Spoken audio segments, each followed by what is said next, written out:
Good morning and welcome back to the AM Club right here on MX24. My name is Miriam Udwak Menta. If you're just joining in, you made the right choice. Thank you so much for being a part of the show this morning. It's Thursday. And apart from the fact that it is Throwback Thursday, we do have health conversations on Thursdays. So before we delve into that, let's do this one quickly. Your money, the money you're working so hard for, deserves the safest home. Now with Telecel Cash, you're protected every step of the way. No risk, no worries, no long stories, just peace of mind. Dial *110# or download the Telecel Play app now for safe, secure transaction. Telecel Cash, the safer choice. Now, looking for a perfect pack to keep your baby refreshed, clean, and smelling delightful? Well, discover Baby Boy, Baby Girl Kit, your ultimate baby care solution. Each kit includes baby powder, cream, pomade, head to toe shampoo and wash, lotion, oil, cologne, bar soap, and bonus sponge with every purchase. Now, every item is meticulously crafted for healthy, beautiful, and soft baby skin. Choose blue for baby boy and pink for your beautiful baby girl. Now, available now for loving parents just like you. The GC brand, it is all about you. And to grab it for your baby and the entire family will be absolutely happy. Now, for our big conversation today, we're discussing liver health 101. Understanding, protecting, and caring for your liver. And of course, joining us for this conversation is... sorry. Okay, so our doctor is online for the big conversation this morning, if he is active. Good morning. How are you doing?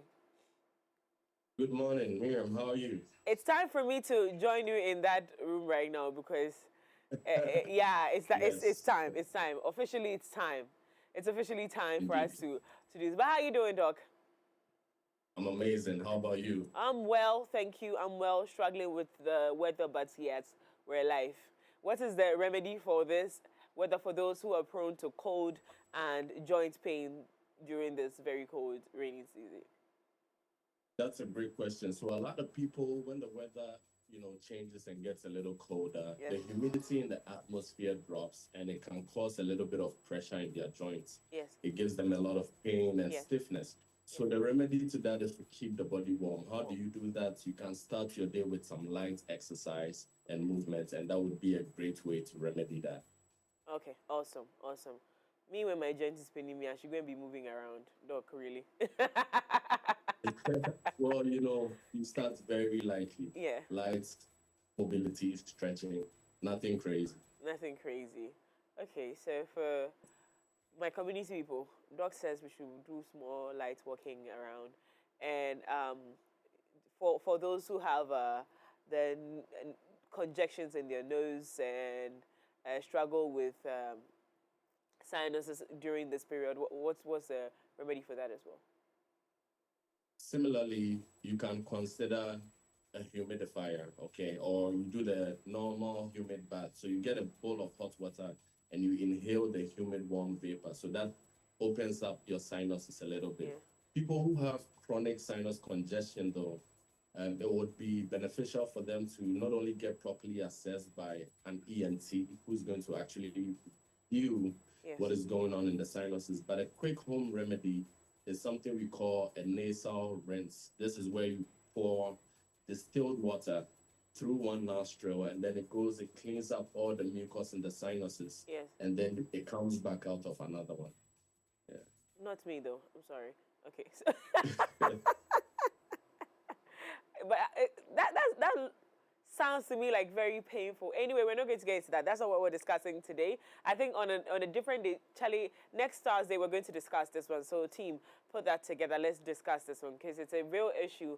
At least I know 2 or 3 people, including myself, in my life that go through a lot when the rains come down. It's not easy. I think the entire rainy season, I am like this. I sound like this. Yes, and it's not, Right. yeah, and no matter what I do or take, it's not a joke. And I've had this all my life, by the way. So I'm not, I'm used to it, but then it gets really uncomfortable every single time the rains are, pouring down. But anyway, today we're discussing liver health.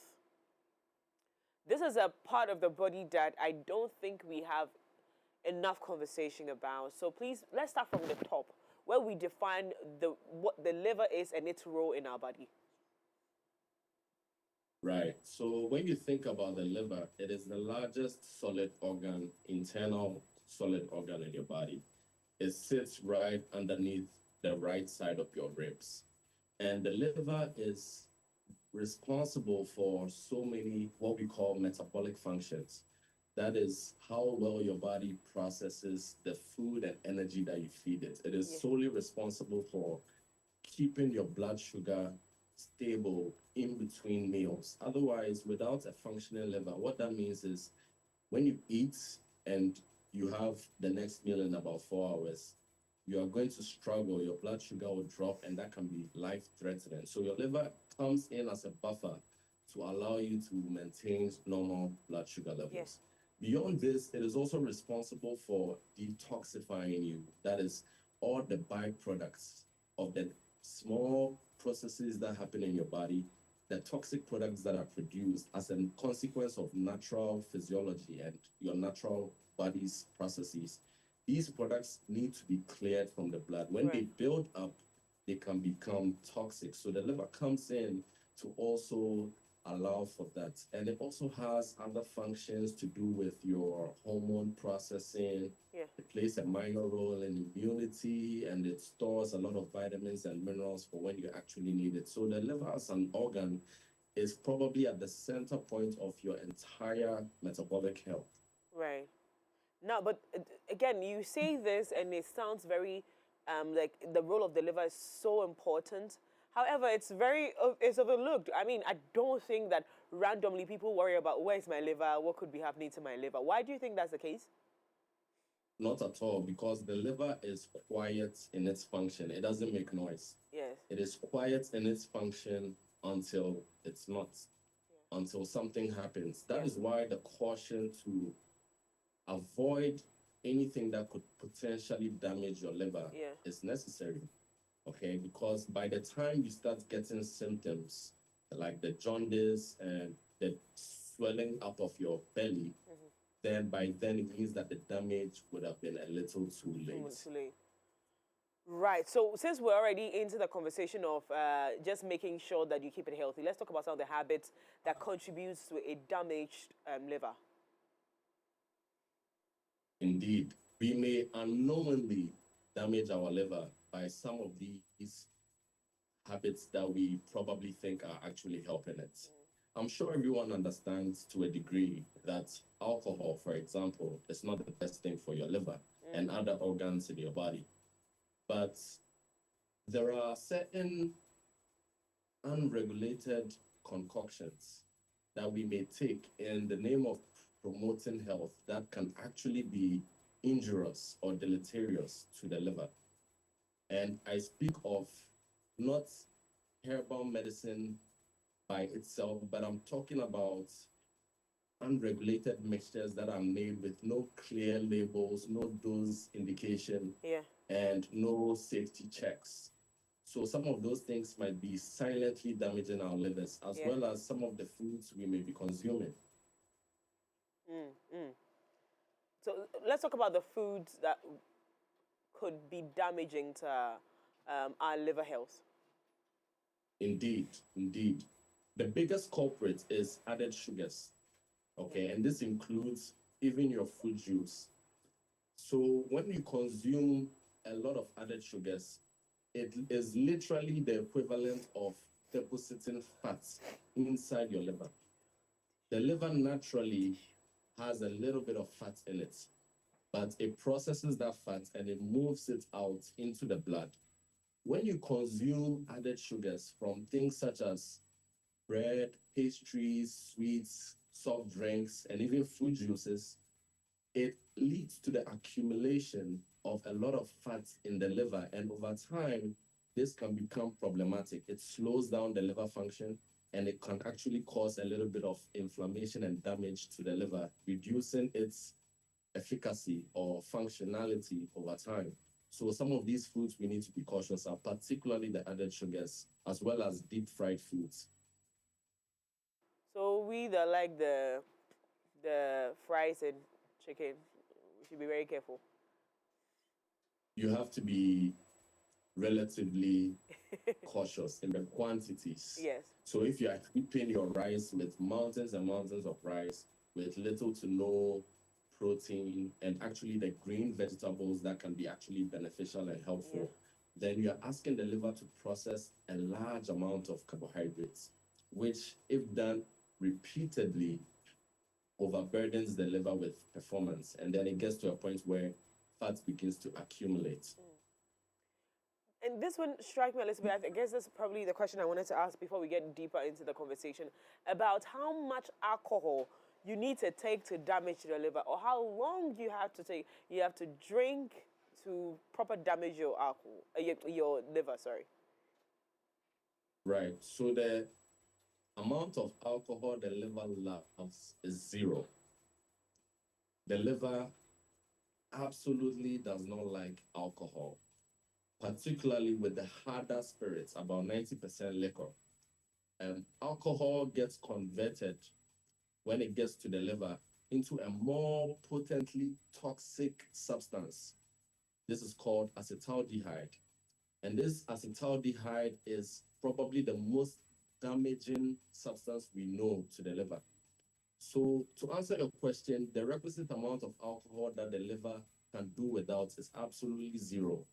However, modest consumption in moderation, that is about what we classify as units. A unit of alcohol, meaning that, for example, if it is hard liquor and it's a shot, that is considered 1 unit. If it's a beer bottle and it's about 473 mils, that is 1 unit of beer. So different alcohols are going to have different levels of toxicity on the liver. So ideally, you want to keep it no more than 7 to 21 units of alcohol per week. And even then, we are looking at long-term exposure and damage over time. The longer you've been drinking and the more units you consume in a weekly basis, the increased likelihood that you are damaging your liver. And again, like we mentioned, these things are usually silent. You see, the liver is very forgiving in its endeavor. It is probably the most regenerative organ. It has the ability to repair itself to the highest level compared to other organs we have on the body. So it recovers over time, and the damage may not be so apparent until it gets overwhelmed. Let's talk about. So let's break this down. What's the difference between fatty liver diseases, hepatitis, and liver cirrhosis? Indeed. So fatty liver disease, we have alluded to it a little bit. It is a condition where fat begins to accumulate or increase in quantity in the liver. Normally, there should not be a significant amount of fat in the liver. The liver has a minor, minuscule amount of fat, which it eventually moves into the bloodstream. But when we have certain diets that are full of ultra-processed foods, it leads to the accumulation, the buildup of fat in the liver. And when you have all this excess fat in the liver, it leads to a cascade of metabolic problems, particularly what we call insulin resistance. This is where now your cells are not responding to a hormone called insulin. And when that happens, your blood sugar begins to rise. And like we alluded to, things such as high sugar diets that are replete and full of processed foods, refined carbohydrates, usually increase the fat content in the liver. And this leads to what we call the fatty liver disease. It is the beginning of chronic illness, that is type 2 diabetes, cardiovascular disease, high blood pressure, high cholesterol, and even increasing your risk of certain types of cancer, as well as some of the emergencies we are familiar with, like stroke, heart attacks, and the like. So that is fatty liver disease. Now, when we speak of hepatitis, hepatitis simply means an inflammation of the liver. This can be from several causes. Fatty liver disease itself can lead to an inflammation, which it actually does, and that would be classified as hepatitis associated with fatty liver disease. Fatty liver disease. There are certain illnesses and bacteria and viruses that also cause inflammation of the liver. And I'm sure we are probably familiar with the hepatitis viruses. Okay, hepatitis A, B, C, D, all the way to E.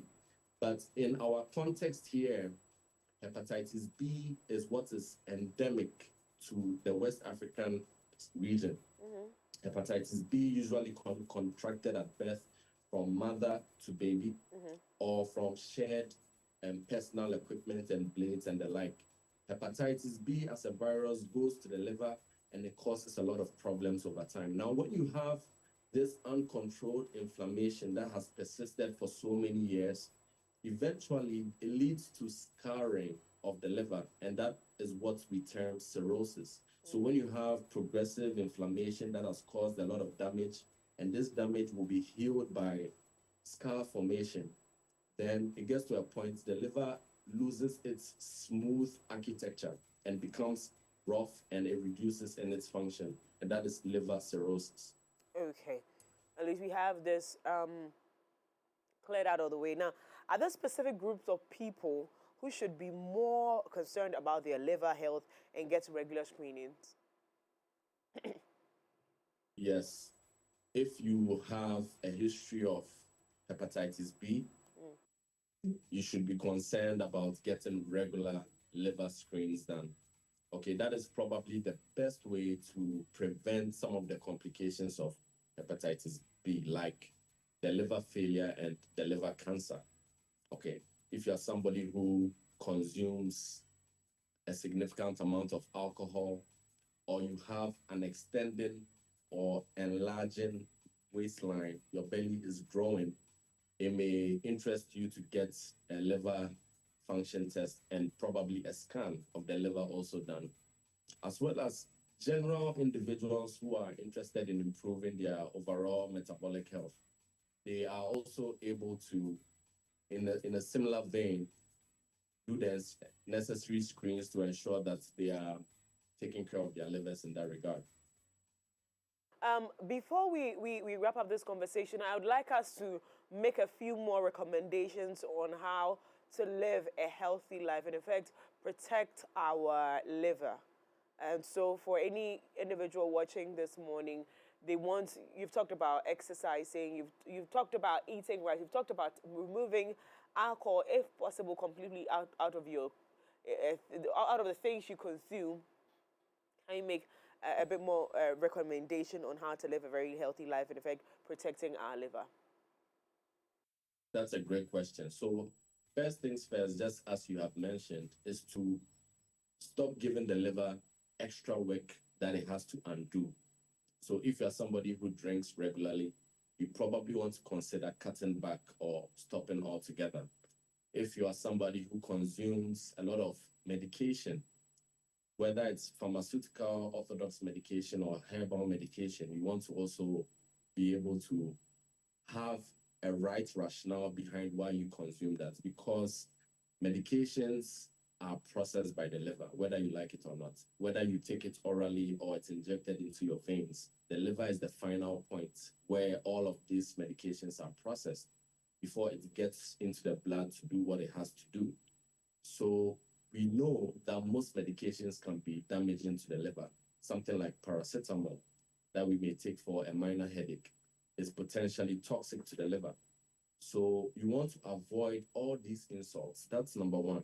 Then number two is eating a nutritious diet, particularly a diet that is rich in greens, green leafy vegetables.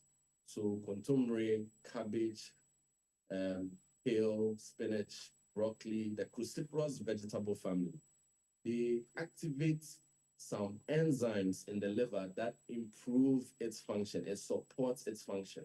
Most of what the liver does, it doesn't need help, but the raw material to do its work, it comes from food, particularly those nutrient dense foods. And of course, when you have foods that are also rich in antioxidants, like the fruits, the berries, and our citrus that is widely available, orange and the like, as well as things like pawpaw, they are very beneficial to liver health. So eating a diet that is rich in greens as well as some fruits with antioxidants is one sure way to encourage that. And we can also speak of the general herbs that we cook with, the normal everyday spices that we have, like your onions and garlic, that form the base of every meal that we have. In terms of stews, they are also very beneficial. The sulfur in onions and garlic also tend to be very helpful for the liver in terms of protecting it against damage. Then we can also give honorable mentions to things like fatty fish, oily fish, sardines, tuna, mackerel that are rich in the omega-3 fatty acids, which also tend to be quite protective to the liver. So generally, these are the simple steps anybody watching this can take to ensure that their liver is in good health. Now, finally, if you had one key thing to tell anyone watching this morning, apart from all the recommendations you've done, one key thing you want them to remember with regards to protecting their liver, anytime they find themselves doing anything, one thing you'd want them to remember, what would that be? It would be this simple. You want to avoid the consumption of added sugars, particularly soft drinks. This leads to a slow buildup of fats in your liver. And again, we said it is silent until it is not.